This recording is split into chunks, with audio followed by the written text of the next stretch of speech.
It's been very difficult to go deeper into 47 and say, how could you get emotions to someone that is so cold and so calculated? I think the appeal of a character like Hitman is he's really a blank canvas. There isn't a huge personality behind him. Even on a personal story such as Absolution, he's still very much an empty vessel for the player to put himself into.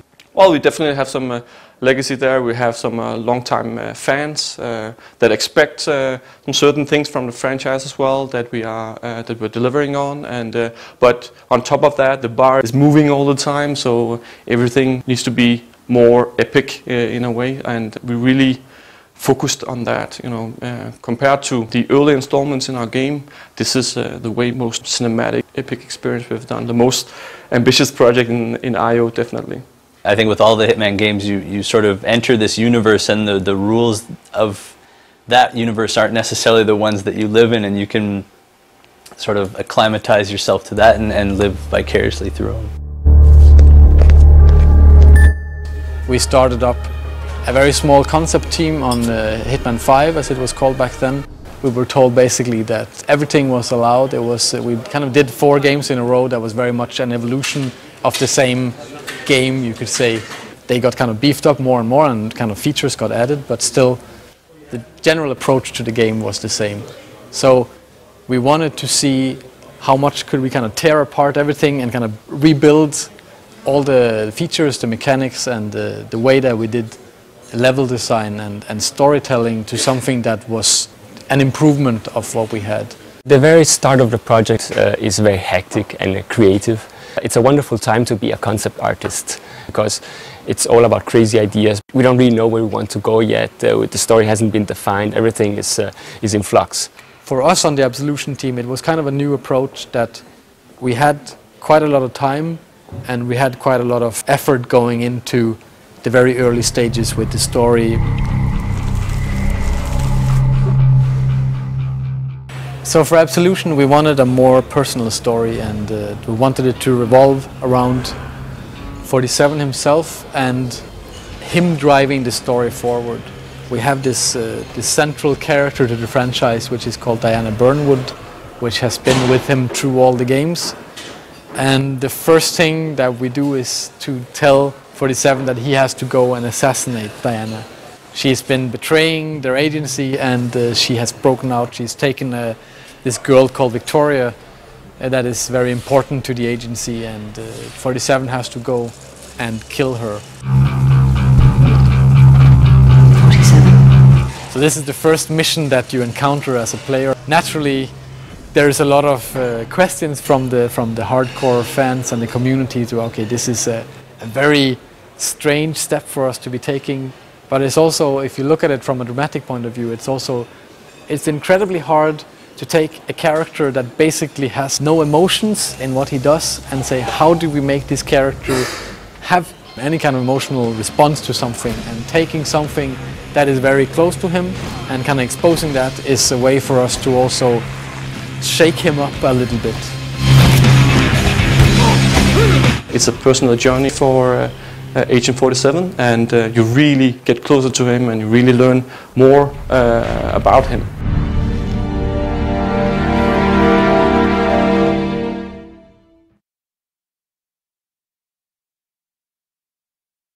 We made some choices when it came to setting that we wanted kind of a dense, complex city to work from. That was kind of our main setting, that then it kind of changed around the world, but ended up on Chicago, because there is a lot of Art Deco and very interesting structures within the city. There's a lot of history in their architecture, and it kind of appealed to us.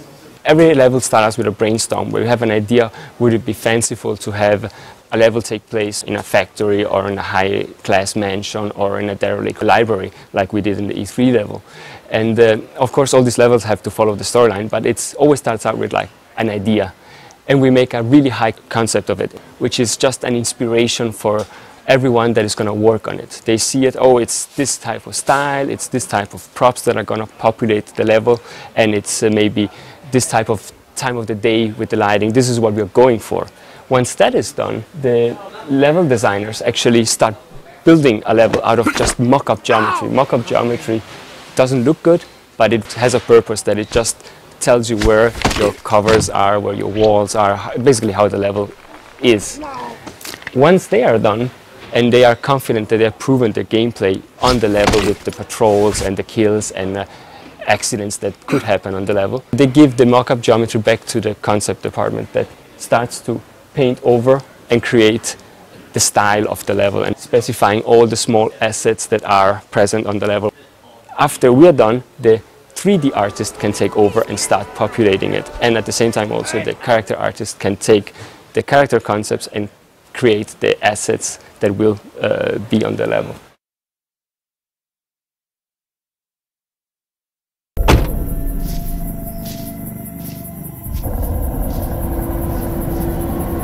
Wait. I heard you. You want me to snatch some chick? Man's gonna call you, tell you how to find her. She's in hiding somewhere. You got that? That's a lot of hassle for one chick. She must be special. One of the things that we really wanted with Absolution was to make some characters that were more, they had more personality and they felt more, maybe not real as such because they're kind of outlandish in their own ways, but at least they feel like some kind of character types. Look, you get me 2.5. There's a large number of, you could say, main characters that are more or less targets through the game, and then there's other characters coming in kind of from the side, becoming targets as 47 goes through the story.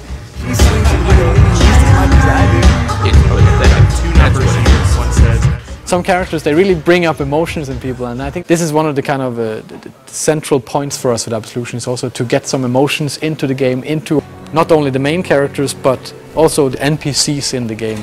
Oyster sauce, brown rice, broccoli. I think this game excels in letting you be like the fly on the wall. Like you just walk into a room and then these people are doing their thing, so if you don't disturb them, they will actually have their little conversation. Come get your fresh stir-fry, teriyaki. Telling these people's stories is also a part of the replayability and the kind of richness of the game, that it should feel like you come into a new level and there's all this stuff happening. There's all these characters that can't wait to tell you their stories and kind of open up the world for you. You want me to snoop around the agency? Were you crazy? Yeah, you crazy. We have some clear restraints about disguises. That's a very central part of the gameplay in Absolution, so we have to communicate very clearly that 47 can take this person's clothes on and it has actually a meaning for the level. His normal look is very classic, with the black suit, the red tie and silver ballers and the fiber wire, and that's not something that we want to tamper with too much. Where we push the limits is on the disguises that he can take on during the course of the game. Some of them will be more classic, some of them are much more crazy.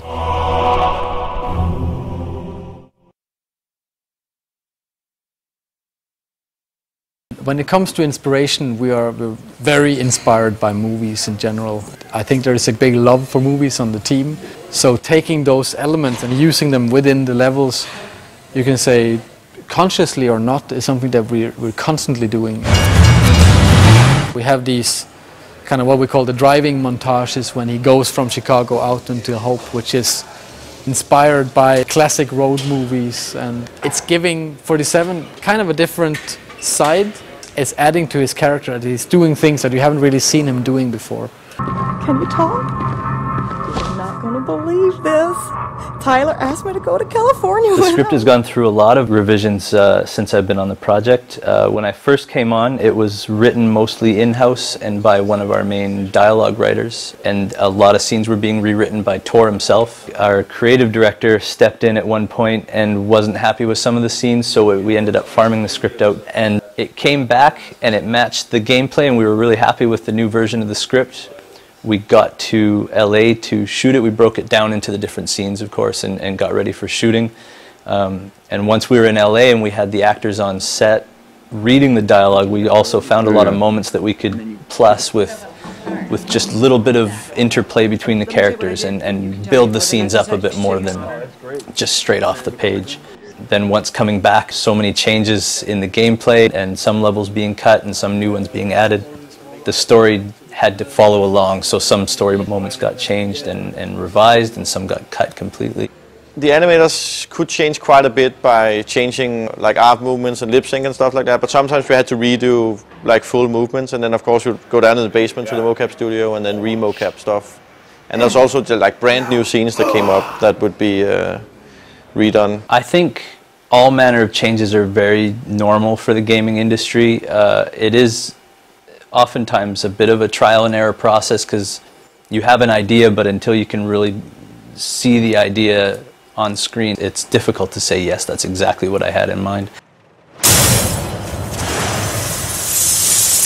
I think the amount of changes that we had on this project are not normal for a typical project, but of the complexity of a Hitman game, I think it's a sort of par for the course, because it is a very challenging game to make. We're not just making a shooter and we're not just making a stealth game. There's a lot of moving parts to account for, and it's a very tricky balancing act. We have some really talented guys that just like cranking out page after page after page of really, really fun dialogue, and we all have this sad feeling that, you know, it's only going to be maybe 10% that will really get all of it, because this is made for the hardcore Hitman people that actually do play it that way. Because I mean, if you just run in, start shooting a gun, they'll all react to that and they'll start shooting back. You'll never hear what stories they have to tell. So I think that's one of the layers, is you can play this game, you know, come in and say, you know, I'm just going to run through it with a gun and just shoot my way through everything, and you will have this experience. And you can say, you know, I actually want to spend some time here, and then you get this experience, and you can say I want to spend a lot of time here, and there'll be like, you know, massive experience waiting in terms of what you can do, all the ways you can get to the target, and the stories you'll hear. You should transfer to goddamn Sauganash. Right, we need to make sure we got everything secure. Area secure. No sign. We've been trying to kind of pin down what kind of story it is, and you can say in one way it's kind of like a road movie, in the way that 47 as a character, he is kind of charging through the different scenarios, and he is just doing whatever he sees fit to take him to the next place and to find out whatever information he needs to do or whoever he needs to deal with in that location. We've spent a lot of time developing the story and tying it very close to gameplay, and taking the user on a journey.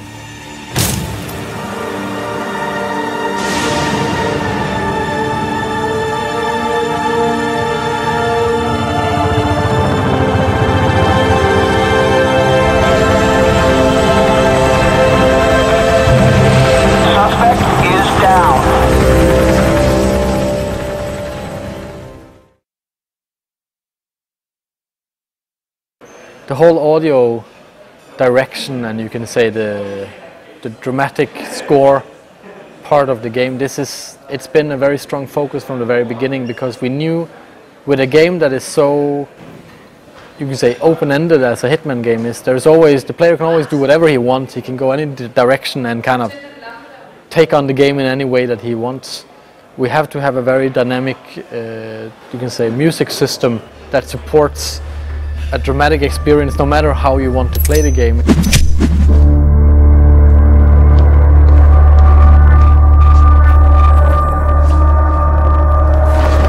The inspirations for the Hitman Absolution game has definitely been the bigger Hollywood movie scores. We wanted to keep some of the epicness from the past installment of the Hitman franchise, and then we wanted to give it some added grit. So we both have the polished Hollywood musical score, and we have the darker, tense aggressiveness. And those two worlds, when they collide, it supports Hitman Absolution at its best. Get away now! One of the things that really inspired me with the music production was the fact that it was a very diverse setting, which meant that it needed some diverse music.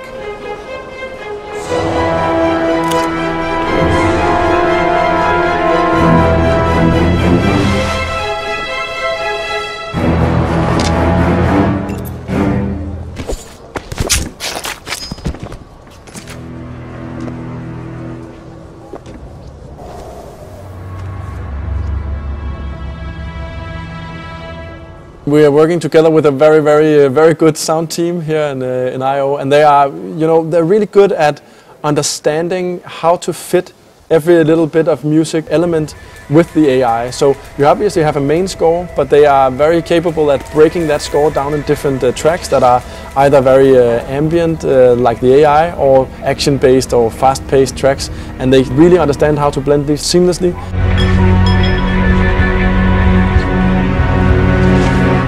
The music is tying into all the different AI states in the game, so whatever the AI is doing, if the NPCs get agitated, the music will follow them organically, and the more joining in, the more the music will kind of ramp up. And on the other way, when they kind of stand down into ambient, they will kind of go back into a more, like a less suspenseful, more kind of ambient kind of state. It's not just the music that changes based on Hitman's interactions. We have some very advanced audio setups, so we really wanted to work hard on the interactivity. What's important here is that the music and the audio will support the game best way possible. We love the low end of the frequency spectrum because that's one of the areas that is representing something mean.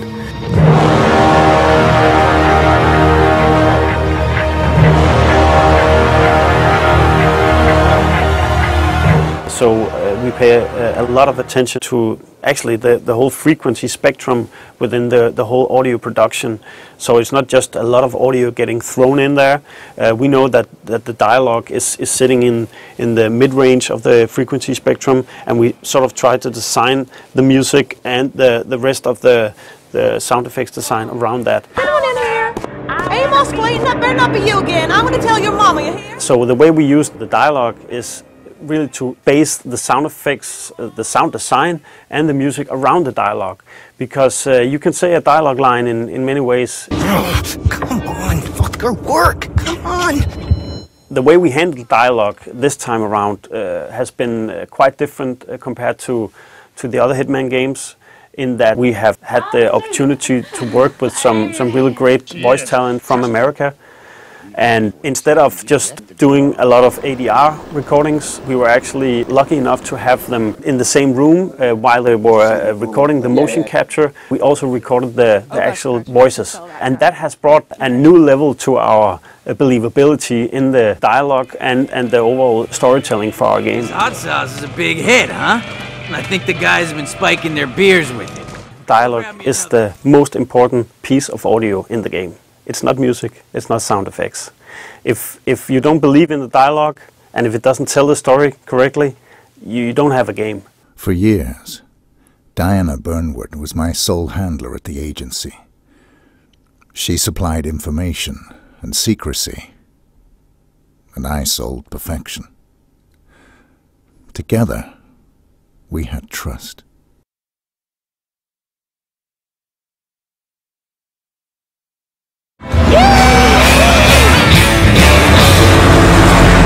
The ambition with the cutscenes is to make every single scene interesting enough in itself as something that the player would want to see. You can watch them, you get like an introduction to the level, you understand the characters a little bit more, and then you go on with the game. In a game like Hitman, where there is so much gameplay, there's so much within the game mechanics to challenge the players, the cutscenes also becomes a break between those kind of challenging gameplay moments. Damn it!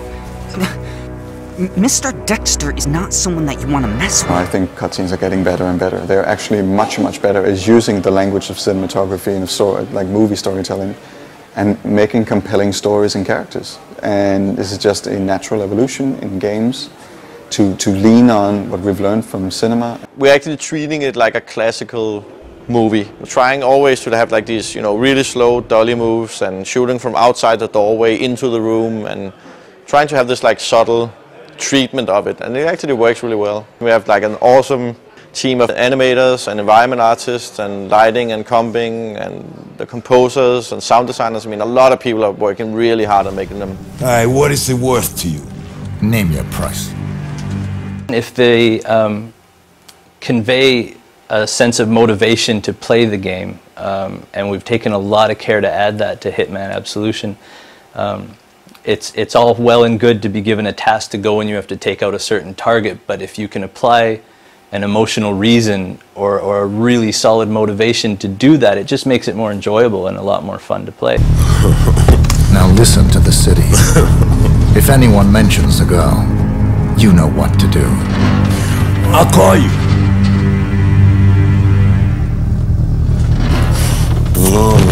You do that.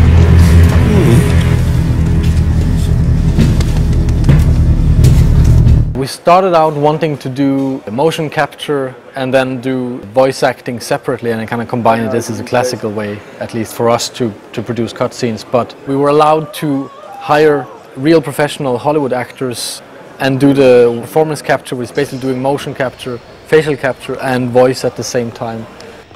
Mr. Travis, you know this is my prayer time. The basics of motion capture is that we have a series of cameras placed around a room and they record optically these little markers that are placed on actors. And it triangulates the data in the space and records movement, and we cover the actors with all of these and we can tell where their arms and legs and torsos are in space. And that gets applied to the skeletons of the characters. Where performance capture comes in is similar but on a far more subtle level. We had a helmet-mounted camera and used that as reference for keyframing. If you have to marker up the face, there's a lot of micro movements that get captured, and that goes through a similar process, but it usually requires far more cameras to pick up the smaller dots and the smaller ranges of movement. Also with ours, it required a soundproof studio, which Giant had, where we shot, so we could have the actors' voices synced up with their movement and just get a more believable performance out of them. That was really important to us. And then we can get usable in-game audio while they're performing. We found him. Okay, people, listen up. I'm giving a green light on this operation.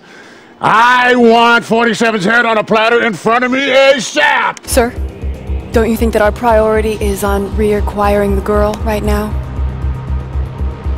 No, Jade. First, we neutralize the rogue element that started this mess. He'll know where she is. Trust me.